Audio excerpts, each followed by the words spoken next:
Value added tax, service tax अलग अलग थे। 1 जुलाई 2017 से सबको ख़त्म करके एक टैक्स आया, GST। अगर तुमने 100 रुपये का मैगी का पैकेट खरीदा, उसमें भी GST है। आज हम GST की अकाउंटिंग सीखेंगे। Hello RR commerce point family, मैं हूँ रुखसाना राशिद। पहली वीडियो में हमने चैप्टर लेजर किया था, उसके बाद आज की वीडियो में हम introduction to GST based accounting करेंगे। ये चैप्टर बीकॉम फर्स्ट सेमेस्टर में नया ऐड हुआ है। लास्ट में GST की जर्नल एंट्रीज भी करेंगे। पेन पेपर रेडी रखो। टॉपिक 1 GST क्या है। ये 2 मार्क्स का क्वेश्चन आता है आपके एग्ज़ाम में। GST is equal to goods and service tax. हर नेशन का अलग अलग टैक्स नहीं होता इसमें, ये एक नेशन का एक ही टैक्स होता है जो पूरी स्टेट्स को पे करना पड़ता है। इसमें हम माल और सेवा का पर ये टैक्स लगता है। 1 नेशन 1 टैक्स 1 मार्केट। एक नेशन का एक ही टैक्स है और इसमें एक ही मार्केट है। किस पे लगता है? अप्लाइड टू, किसको अप्लाई होता है? ये सप्लाई पर, मतलब बेचने पर, रेंट पर, सर्विस देने पर अप्लाई होता है। Doesn't applied to alcohol, salary, petrol, electricity. अभी GST से ये सब चीज़ें बाहर हैं और बची हुई हैं GST से। GST स्ट्रक्चर ये 3 टाइप्स का होता है। CIS याद करने के लिए देखें, CIS। C मीन्स भी central, I means integrator, S means state. First है central GST is equal to CGST। ये अप्लाई होता है, लगता है किस पर है? स्टेट के अंदर सेल हो। जब स्टेट के अंदर हम सेल करते हैं तब ये अप्लाई होता है। जाता किसको है? सेंट्रल गवर्नमेंट को जाता है। B है स्टेट GST मीन्स SGST। ये अप्लाई होता है स्टेट के अंदर सेल हो। ये सेम होते हैं, सेंट्रल GST और स्टेट GST ये सेम है। ये भी स्टेट पर ही, स्टेट में अगर सेल हो तब उस पर लगता है। जाता किसको है? ये स्टेट गवर्नमेंट को जाता है। जो CGST है वो सेंट्रल गवर्नमेंट को जाता है। ये आप याद रखें। C है integrated GST is equal to IGST। ये जब हम स्टेट के बाहर सेल करते हैं तब लगता है और ये जाता है सेंट्रल गवर्नमेंट को। ट्रिक देखें इसको याद करने की। CGST plus SGST is equal to IGST। CGST की अमाउंट को प्लस करके प्लस SGST का अमाउंट को प्लस करके इज इक्वल टू IGST की अमाउंट हमारे पास आ जाती है। देखें rate CGST plus SGST is equal to IGST। Example देखें 8% plus 8% is equal to 16% IGST और 9% plus 9% is equal to 18% IGST। Exam में ज़्यादातर 9% वाला आता है, जो IGST वो होता है वो 18% होता है। टॉपिक 2 है GST रिलेटेड टर्म्स। फर्स्ट है इनपुट टैक्स क्रेडिट। जो GST हमने खरीदते टाइम गुड्स पर पे किया है वो हम बेचते टाइम गुड्स वाले GST में से माइनस कर सकते हैं। फॉर एग्ज़ाम्पल 10,000 का माल खरीदा, उस पर हमने GST पे किया 180, ओके, और 2,000 का माल हमने बेचा, उस पर हमने GST लगा दिया 360। अब हम गवर्नमेंट को 360 माइनस हमारा जो हमने पे किया 180, उसको माइनस करके फिर हम गवर्नमेंट को अमाउंट पे करेंगे। सेकंड है आउटपुट टैक्स। जो GST कस्टमर से लिया बेचते टाइम उसको आउटपुट टैक्स कहते हैं। थर्ड है GST इन। ये 15 डिजिट का GST नंबर होता है, पेन बेस्ड होता है।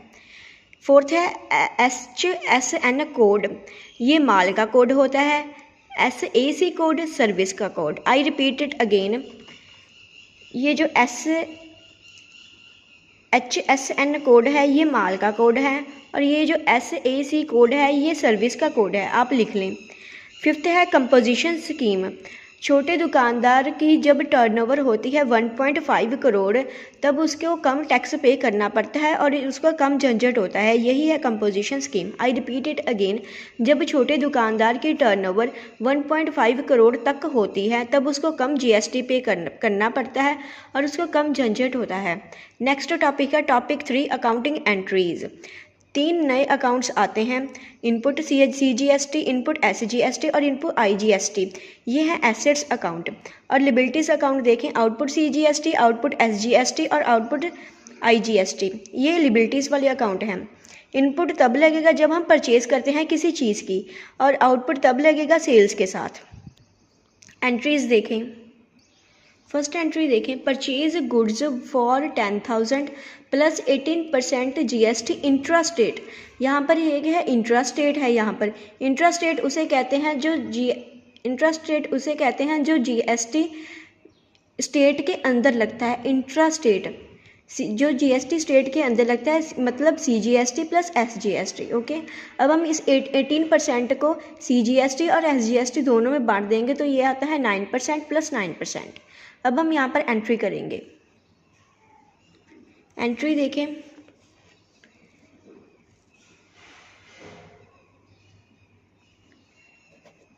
परचेज अकाउंट डेबिट,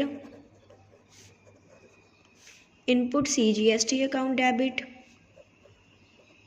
परचेज के साथ इनपुट सीजीएसटी और एसजीएसटी लगता है आईजीएसटी, और सेल के साथ आउटपुट लगता है SGST account debit to cash account. अब हम यहाँ पर अमाउंट डालेंगे। हमारी परचेज गुड्स थी वो थी 10,000।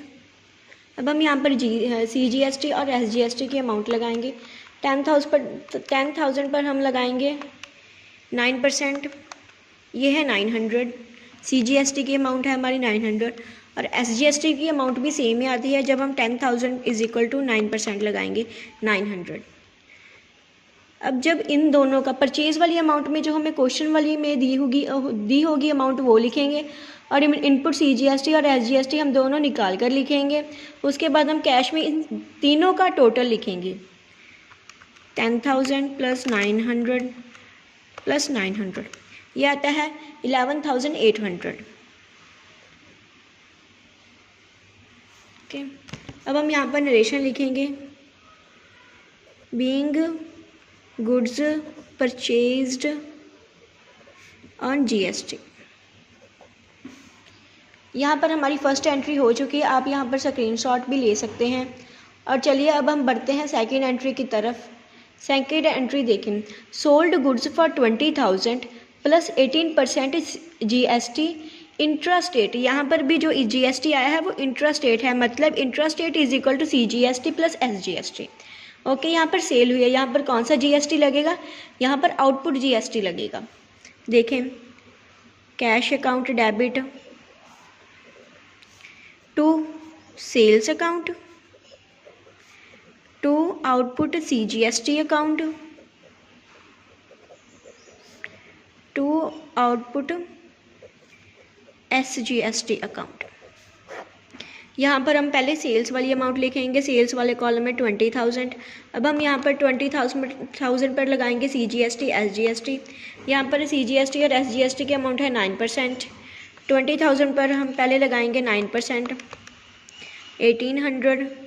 फिर एसजीएसटी वाली अमाउंट की लगाएंगे 20,000 इंटू 9%, यहाँ पर भी 1800 आता है।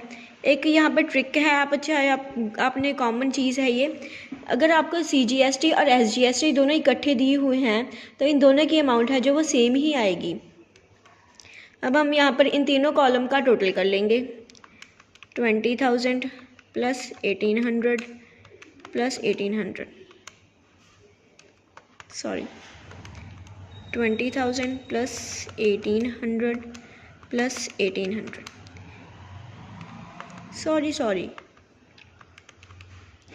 20,000 प्लस 1800 प्लस 1800, हमारे यहाँ पर टोटल आ रहा है 23,600। अब हम यहाँ पर नरेशन लिखेंगे, being goods sold on GST.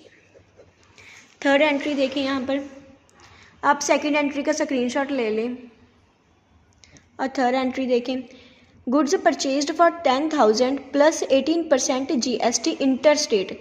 यहाँ पर हमने गुड्स परचेज किए हैं, पहले थी यहाँ पर इंट्रा स्टेट RA, यहाँ पर है इंटर स्टेट, मीन्स भी स्टेट के बाहर किया है। इंट्रा स्टेट मीन्स भी स्टेट के अंदर, इंट्रा स्टेट मीन्स भी, इंटर स्टेट मीन्स भी स्टेट के बाहर। ओके, यहाँ पर हम एंट्री लिखेंगे परचेज अकाउंट डेबिट, और इंट्रा स्टेट में हमारा आईजीएसटी लगता है, input IGST account to cash account. यहाँ पर हम पहले परचेज में अमाउंट लिखेंगे 10,000 और 10,000 पर हम लगाएंगे आईजीएसटी। आईजीएसटी की अमाउंट है 18%, 1800 अब हम यहाँ पर इन दोनों का टोटल करेंगे 11,800। ओके, फोर्थ एंट्री देखें, यहाँ पर हमारी फोर्थ एंट्री है जीएसटी सेट ऑफ की। सेट ऑफ वाली एंट्री में हम सबसे पहले इनपुट हमारा क्रेडिट होगा और आउटपुट डेबिट होगा, और जब हमने पहली एंट्रीज की थी उसके ऑपोजिट ही होगा।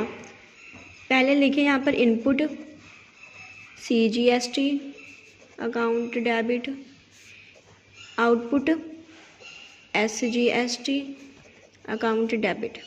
टू हम यहाँ पर लिखेंगे input CGST account to, input SGST account. Okay, अब हम यहाँ पर आउटपुट का टोटल लिखेंगे CGST का, और यहाँ पर SGST का टोटल लिखेंगे जो एंट्रीज में किया है, और इनपुट CGST का टोटल और आउटपुट इनपुट SGST का टोटल इन कॉलम्स में लिखेंगे। देखें यहाँ पर हमारा CGST और SGST का टोटल है 900, और हमारी किसी भी एंट्री में इनपुट CGST नहीं लगता और SGST। अब हमारा 900 ही आ रहा है, हम यहाँ पर लिखेंगे 900, और आउटपुट का देखेंगे। हमारी पहली एंट्री में तो इनपुट था, अब इसका तो काम ख़त्म हो गया पहली एंट्री का। ओके, अब सेकेंड एंट्री में देखें, यहाँ पर आउटपुट है CGST SGST 1800। हमारी थर्ड एंट्री में IGST है, और यहाँ पर हम इनका ही लिख देंगे पहले। आउटपुट में हमारी अमाउंट आएगी 1800। अब हम इनमें से इसको माइनस कर देंगे। हमने यहाँ पर IGST इसीलिए नहीं लिखा क्योंकि IGST का ऑपोजिट नहीं है, मतलब IGST इनपुट IGST तो हमारे पास है, आउटपुट IGST हमारे पास नहीं है, तो इनमें से तो हम वह नहीं लिखेंगे। अब हम यहाँ पर लिखेंगे आउटपुट वाला जो डेबिट है उसको प्लस कर लेंगे, और जो क्रेडिट है उसको प्लस करके इन दोनों में से माइनस कर देंगे। ओके, हमारा डेबिट का टोटल आ रहा है 1800 प्लस 1800 3600, और हमारा क्रेडिट का टोटल है 900 प्लस 900 इज इक्वल टू 1800। हम यहाँ पर 3600 में से माइनस कर देंगे 1800, हमारा बैलेंस आया 1800। पहले हम अमाउंट लिखेंगे 1800, और यहाँ पर लिखेंगे ये अमाउंट हम बैलेंस वाली कौन सी अकाउंट में डालेंगे, to electronic cash ledger account. आप इस एक बार फिर से देख ले, जो बैलेंस होगा हमारा वो हम डालेंगे to electronic cash ledger account, इसमें भी हम डालेंगे। और हम यहाँ पर बैलेंस कैरी डाउन या फिर नहीं लिखेंगे, या फिर कैपिटल की अमाउंट बैलेंस फिगर में नहीं लिखेंगे, हम यहाँ पर सिर्फ लिखेंगे to electronic cash ledger account. Okay, यहाँ पर इसकी नरेशन लिखेंगे being GST set off. I hope कि आपको मेरी सभी एंट्रीज समझ में आ गई होंगी। अगर कोई भी एंट्री समझ में ना आए या फिर सेट ऑफ वाली एंट्री समझ में ना आए तो आप कमेंट में मुझे मैसेज कर दीजिएगा। और उसके बाद टॉपिक फोर्थ है एडवांटेजेस। फर्स्ट है हमारी कास्केडिंग इफ़ेक्ट ख़त्म, मीन्स टैक्स पे टैक्स नहीं लगता, एक टैक्स पे दूसरा टैक्स आकर नहीं लगता, ITC मिल जाता है। सेकंड है ईज़ ऑफ डूइंग बिजनेस। पहले जो होता था फर्स्ट के पहले 2017 के पहले बहुत सारे टैक्स लगते थे, और बिजनेसमैन को रहता था कि हमने ये टैक्स तो भर दिया है, दूसरा कैसे भरेंगे, या फिर दूसरा रहता है कौन सा रहता है वो सोचने में उसको टाइम लगता था। यहाँ पर वो जो 2017 के बाद एक ही टैक्स आया है, one tax one portal GST। Okay, third है ट्रांसपेरेंसी बढ़ी। बिल GST के आने पर बिल जो है वो पक्का बनता है, बिल में कोई भी जो है जोलमाल नहीं किया जाता, काला धन ख़त्म कर दिया है, ट्रांसपेरेंसी ज़्यादा हो गई है। फोर्थ है कॉमन नेशनल मार्केट। हमारी जो मार्केट है वो कॉमन नेशनल हो गई है, अब जो है स्टेट के बॉर्डर पर ट्रक नहीं रुकते। आई रिपीट, स्टेट के बॉर्डर पर ट्रक नहीं रुकते हैं, कॉमन नेशनल मार्केट जो है वो हो गई है GST के आने पर। फिफ्थ है कंपोजिशन स्कीम। छोटे बिजनेस को फ़ायदा होता है कंपोजिशन स्कीम में। कंपोजिशन स्कीम क्या थी, छोटे दुकानदार जब उसके टर्नओवर 15 करोड़ तक होती थी तब उसे कम टैक्स लगता था और कम झंझट होता था टैक्स पे करने का। उसके बाद है एग्ज़ाम ट्रिक। एग्ज़ाम में 3 चीज़ें पक्का आएंगी। फर्स्ट CGST, SGST, IGST का डिफरेंस, आप कर जाना। सेकंड है ITC input tax credit example के साथ क्वेश्चन आता है। थर्ड है जर्नल एंट्री, इंट्रा स्टेट या फिर इंटर स्टेट परचेज सेल की एंट्री ज़रूर आएंगी और सेट ऑफ भी आपको करना पड़ेगा, आप वो भी सीख कर जाना। याद करो, अंदर लगता है स्टेट के CGST प्लस SGST और स्टेट के बाहर लगता है IGST। इनपुट एसेट होती है और आउटपुट लिबिलिटी होती है। Next video chapter subsidiary books की मिलेगी। कमेंट में GST डन लिख देना अगर आपको GST वाला चैप्टर समझ में आ गया हो। GST के बिना अब नौकरी नहीं मिलती, तो इसे इग्नोर मत करना। ये 4 एंट्रीज 5-5 बार कर देखो, अगर समझ में ना आए तो मुझे मैसेज करो।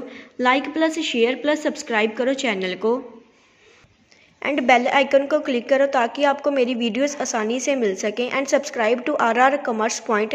Thank you and keep learning.